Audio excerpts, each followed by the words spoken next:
മനുഷ്യന്മാർ കാരണം മാത്രം ഇവിടെയുള്ള ഒരൊറ്റ മനുഷ്യന് പോലും മര്യാദയ്ക്ക് ജീവിക്കാൻ പറ്റില്ല. ഓരോ വലിയ വലിയ ഫാക്ടറീസ് എന്ന് തന്നെ പോവുക വന്ന് ഇതുപോലെ മനുഷ്യന്മാരിലേക്കാകും. അതിനു മുമ്പ് നോക്കി ഇപ്പോൾ നല്ല വെള്ള കളറ് നല്ല വായുവാണ്. അപ്പോൾ അതിങ്ങനെ ശ്വസിച്ചുകൊണ്ടിരിക്കുവാണ്. അപ്പോൾ അതുകൊണ്ട് പൊട്ട വായു കയറി വന്നു. അപ്പോളോ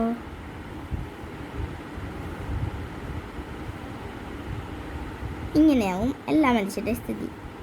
അത് കുറച്ച് കാലം കഴിയുമ്പോൾ ഇങ്ങനെയാവും.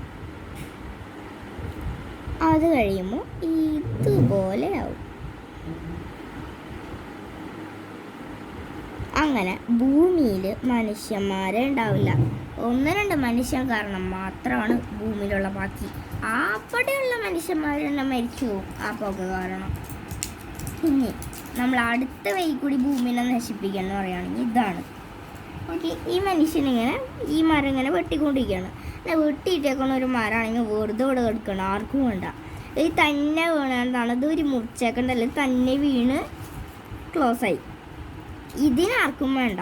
ഇത്രയും പച്ചപ്പുള്ള നല്ല എണ്ണത്തിനെ വെട്ടിക്കൊണ്ടുപോവാണ്. എനിക്കൊരു കിളിക്കൂടുണ്ട്, അതിനകത്ത് 2 മുട്ടയുണ്ട്. അപ്പോൾ ഈ പറവയാണെങ്കിൽ ഇതെടുക്കാൻ വേണ്ടി ഭയങ്കര സ്പീഡിൽ വരികയാണ്. എന്തുകൊണ്ട് ഇത് ചെയ്യുന്നു?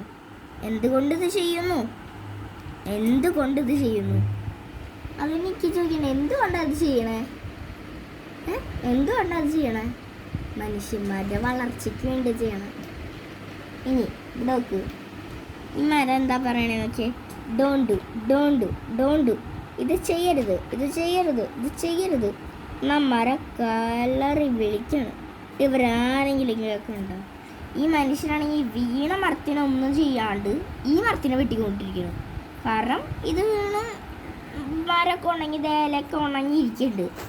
ഇതിന് നല്ല പച്ചപ്പില്ലേ, അപ്പം നല്ല യൂസല്ലേ എന്ന് പറഞ്ഞ് ഇത് വെട്ടിക്കൊണ്ടുപോകും. അപ്പം ഇതിനെ വേണ്ട. ഈ കുഞ്ഞു മരത്തിനെ തൊട്ട് തലോടി അമ്മ വെട വാങ്ങാൻ പോകുമ്പോൾ ഹേമോം എന്നത് ആദ്യമായിട്ടും വിളിച്ചു.